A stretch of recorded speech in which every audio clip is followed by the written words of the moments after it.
Sarah rejected a plea deal, last minute Sunday motions. The trial has been postponed. Y'all, so much has happened in the last 24 hours, and we're going to talk about it in today's video.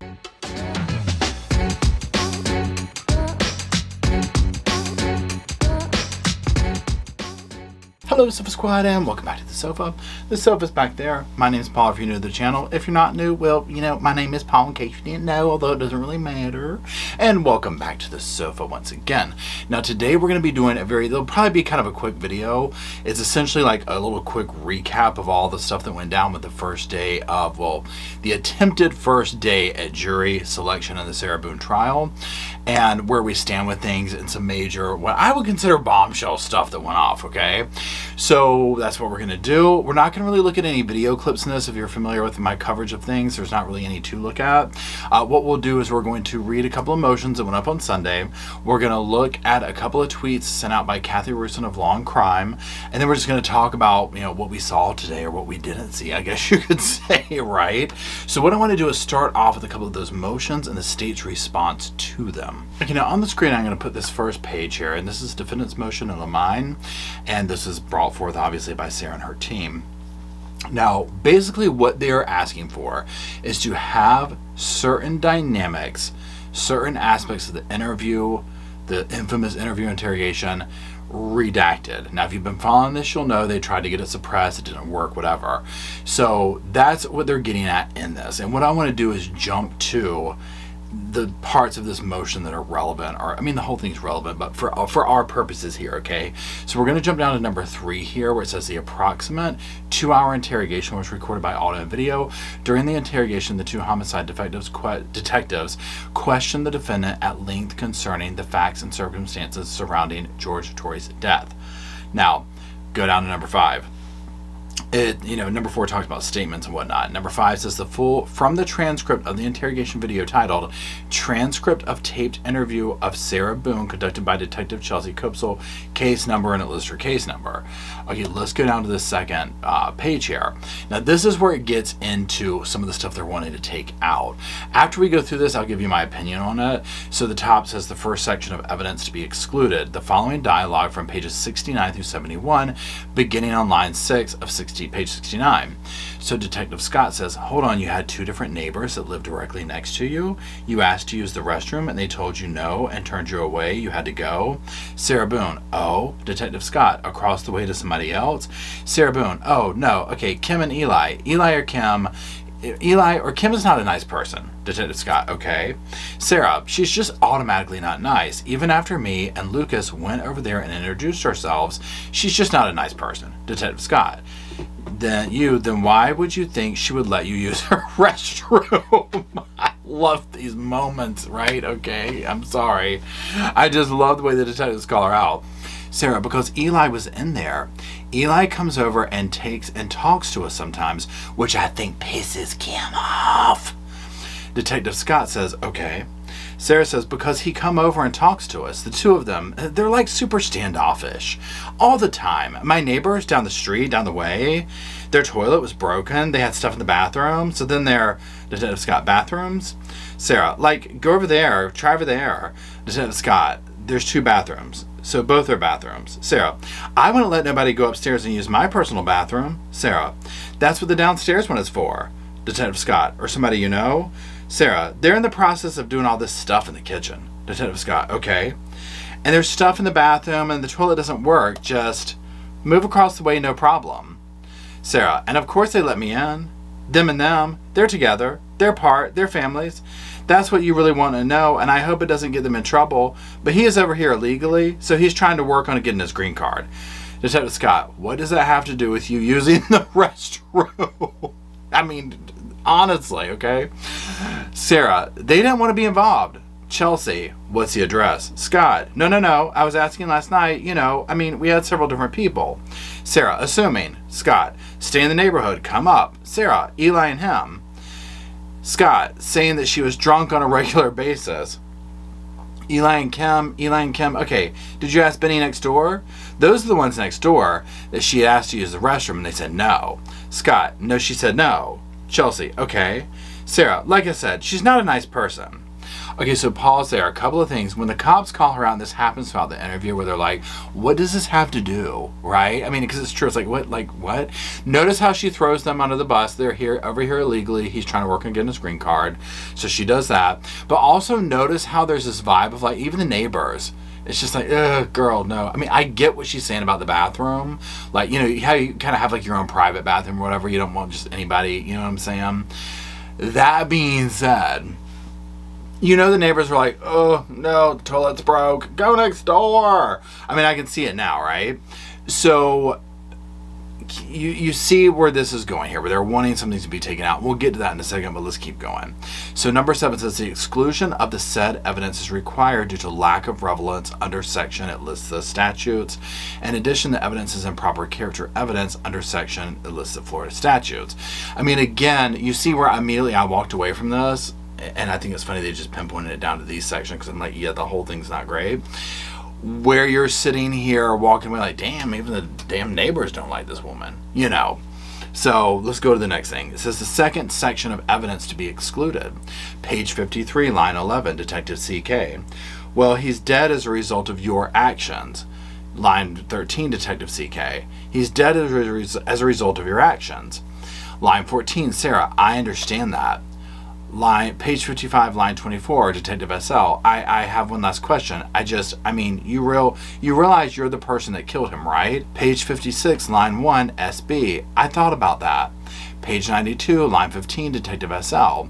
Well, intention or not, George is dead. You act like when you say unintentionally, that absolves you from everything. You can see why they would want that taken out, okay? Even though we might 100% agree with what the cops are saying. And we'll hear what the state says in a minute, but when I first read this in our live chat this morning, I was like, you know what? I 100% can understand why they want this taken out.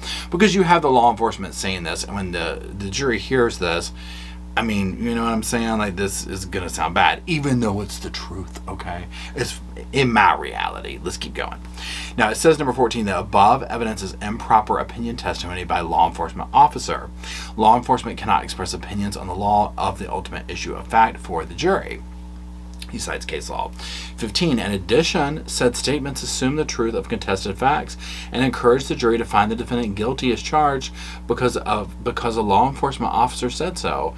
If this opinion evidence is omitted, the jury may assume the validity of the law enforcement officer's opinion because it was allowed in evidence and rely on the opinion in finding the defendant guilty. The issue of causation is exclusivity. The jury's job, the opinion evidence, invades the province of the jury's fact-finding mission. Number 16 says the exclusion of any or all of the evidence described above is required as the value of such evidence is substantially outweighed by the danger of unfair prejudice, confusion of the issues, misleading the jury, and would serve to inflame the jury.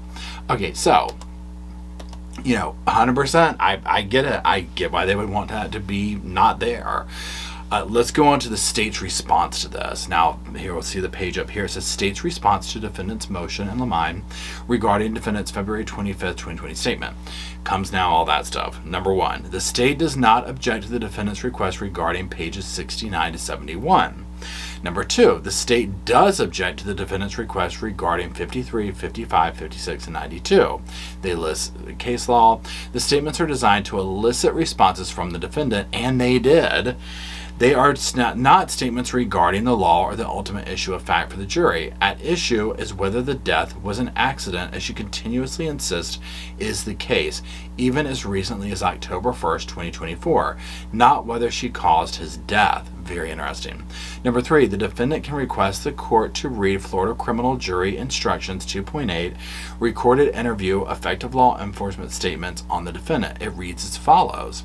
You're about to watch a recorded interview that contains opinions and statements by Detectives Copesol and Lowen to Sarah Boone. These opinions and statements are pertinent only to explain the reactions and responses they elicit. You are not to consider these opinions and statements by the police officer as true, but only to establish the context of Sarah Boone's reactions and responses. I mean, let's be honest. She had some responses, okay? I mean, my God almighty help us all. Now, I would say this. I would almost sit here and assure you that with or without the police's statement in here, like I get what they're saying on both sides of this. I completely get this. I think this was a legitimate thing on Owen's part, right, of wanting to get this taken out. And I can see where the attorneys, the state, is saying, look, yeah, you know what, take this one part out, but the other part, it's meant to do this over here. I personally think whether they had that evidence in there or not, the jury is going to see the same thing many of us see. They are going to realize, you know, they're going to probably come to the same opinion. Now, I do think saying this thing in the beginning is fine, but I also very much believe in the whole saying of you can't unring a bell. So again, in this scenario of dotting I's, crossing T's, it's like, do we really need to, you know, like have that in there? It does seem a little bit inflammatory to have the cop saying, well, you know, you're the reason why. You know, even though I believe that, right, it is what it is. Like, you're hearing a cop say that and you're kind of looking at it and it is almost like common sense at this point. Let's just be honest. Okay, I mean, you just can't get around the video and the fact that she was the only one there with him. Okay, but you know, I digress. Now let's get into some of the stuff that went on today. So this was day one jury selection. Okay, it was very up in the air as to whether we were going to be able to see this or not. Now, I did finally get to see where there were some clips from Court TV, and as of this time, it was like their member section or whatever, but showing Sarah in court. And I do have some pictures that were put up by Kathy Roos, and we'll put them up here. Sarah was giving what we thought. Okay, she was giving business attire. She was giving power suit. She was giving shoulder pads. She had a little bit of her, it looked like she had a little bit of charcoal, a little bit of something over here, a little bit of something. But not whether that's just the way I was viewing her or not, because remember, she's not allowed to wear makeup. We're going to look at some of Kathy's tweets now. They're going to kind of guide us through what took place and just talk in general and kind of in a relaxed setting about it. Now, the first one I'm going to put up here, again, we see Kathy Roos, and I implore you to follow her if you're not, on all platforms. She's on all of them. She's on X, formerly known as Twitter. She was in the courtroom. She was live tweeting today. Now, what had taken place is, you know, they convene for the jury and whatnot. People are gathering outside, the juror, you know, potential jurors and whatnot. Now, Sarah was running late because her clothes were not delivered. Now, remember, this is a huge thing, and somebody in the live chat brought this up and said, can you imagine if she was doing makeup? And it was like, you know what, here we go. This is the energy she always serves. She has to be in control. Now, she might not have been in control of the clothes, but my understanding is that Owen was supposed to get them to her. Someone was late dropping them off, whatever, so it took her a minute getting dressed out. So the judge was like, I'm going to leave the bench. Let me know when she's here and the glam squad is done, okay? Now, remember, we have a new hurricane forming that is headed to Florida, and they have already been pummeled, right? And this is, at this point, a Category 5, so if you're there, please, we are sending prayers and all that to you. Please do what you got to do to be safe. Well, this is going to play into some of the stuff we've seen a little bit. So, that being said, let's look at this tweet. Let's read through it. So Kathy says, judge had a long sidebar. He confirmed the court will be closed Wednesday and Thursday this week, and Friday is unknown due to concerns of jurors doing what they need to do to prepare for the hurricane. He has postponed jury selection until next Monday, October 14th. So originally, as we were watching unfold, it was like, well, we're going to try and seat the jury, and then we'll be closed Wednesday, and we'll see from there. And then this was the outcome of that. So this has all been postponed a week. So Sarah got her way again, right? She got a postponement for a week. They could be, you know, doing what they need to do, okay? Now, also, let's look at this next one. We can see a picture of here. You can see her shoulder pads are given. They're a little fluffy. Says, judge says there are privacy panels located in front of the counsel's table, and the jury should not be able to see Sarah Boone's feet today. Judge will provide an order to the jail that after today she can wear her own shoes. There was drama with the shoes in the jail and this, that, and the other, so she ended up wearing the jail flip-flops. You know, drama went down in the basement wherever she was hanging out before this took place, okay? I'm talking serious damn drama. Now let's get to the bombshell, okay? The bombshell. Okay, this is the plea deal. So I'll put it up here. Plea offer rejected. Sarah Boone was offered 15 years for lesser charge of manslaughter. She faces 22.5 years for the top charge of second-degree murder. She rejected the offer. Now, the judge, and this is one of the clips that was in like Court TV's member section or whatever that I saw later. It's probably public by the time you're seeing this. But yeah, they did that last-minute plea deal for 15 years to a lesser charge. Now, remember, we saw there's this floating around and whatnot of a plea, whatever, and all this kind of stuff. Well, here we have concrete evidence. 15 years manslaughter. Now, here's the thing to keep in mind. Look at all the time that Sarah has served. Now, they said she would have to serve 85%, but the state did say, well, that depends on her behavior and this and that. I believe that is what the Florida law is you have to serve at least 85% of it. So do the math on that. Pretend she did good behavior. Even though I do find it, with her behavior, I think she could pull it off, right? I think she could dwindle that down. She's already done 5 years, right? So look at what you're talking about. I mean, she could go home. You see what I'm saying? Now, the judge should say, look, at minimum, and he used that word, at minimum, this is what you can do. 100%, I personally think he'll throw the book at her. I do not think that will give her the minimum. She sat here at the very last minute and rejected this. So there you go. Whether they've offered this to her before, I don't know. But in my sofa opinion, this was insane of her to throw this out. And I was talking to Emily earlier today, if you're familiar with the channel, she's our moderator, our friend, our lovely human being head, the Sofa Squad. And I was talking to her earlier, and we were like, or Emily said, she was like, this just tells me there's zero accountability. Like, you know what I'm saying? Like, she just doesn't think that there's a level of, I'm innocent, I didn't do this the way that they say I did it, whatever. And I agree. I'm like, this is literally the first thing that comes to my mind is she is that convinced of her innocence, of her ability to sway and convince the jury that she is the victim of this situation. And honestly, I'm blown away. I am blown away. And you should have seen her. So Sarah was like, do you want this?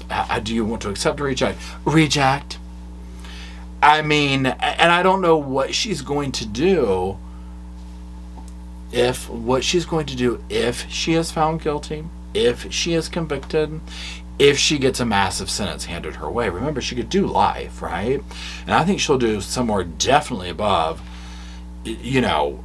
above the minimum or whatever you want to call it, okay? I think she could stand to do a lot more. So, that being said, I was shocked and dismayed, but this is all on par for this case. Now, obviously, the reason it's being delayed a week is a good one, right? The storm is headed towards Florida. We already talked about it. It's massive, so I get it. At the heart of it, unfortunately, is George's family. This just is dragged out for years and years. Yes, it's a few more days, but again, like someone like me, I don't have anyone. It's not my person. You know what I'm saying? So I don't have any emotional skin in the game, if you will, as they say. So my heart aches for them, but I would hope that they're also like, you know what, it is what it is. We're going to wait for justice to do its sweet little thing, because I do think that will prevail in this case. So what we're going to do is this. We are going to basically just wait until next week to start streaming this. Now, from what it does seem, obviously the jury selection is not going to be live broadcast, like, just non-stop or whatever. We'll see. However, what we did today, which seemed to really work, is we were kind of following tweets and things of that nature, and we'll do that again when they do start this back up, and we'll kind of play it by ear with that. So that's it. Let me know what you think about the plea deal. I'm dying to hear your opinions. Like, what did that say to you, right? Like I said, we were talking earlier, and my first thing was, she just really thinks she's that innocent, or she has the ability to talk herself out of this to that degree, and that's just staggering to me. So that's it. I do appreciate it if you're still watching. If you are still watching, I do ask, very kindly, of course, you drop some little sofas off in the comment section for myself, Roscoe and Spirit, for Bo and Luke, who are sitting at my feet with their little pretend mother dog with a fake little thing that goes bum bum, bum bum, Boom, boom, and it's very cute, this little stuffed animal. But just hang out down there. We'll come meander down there, hang out in the comment section, talk about Sarah, all the other stuff we talk about here at the Sofa Squad. And until we meander our way down and do that, we'll see y'all soon.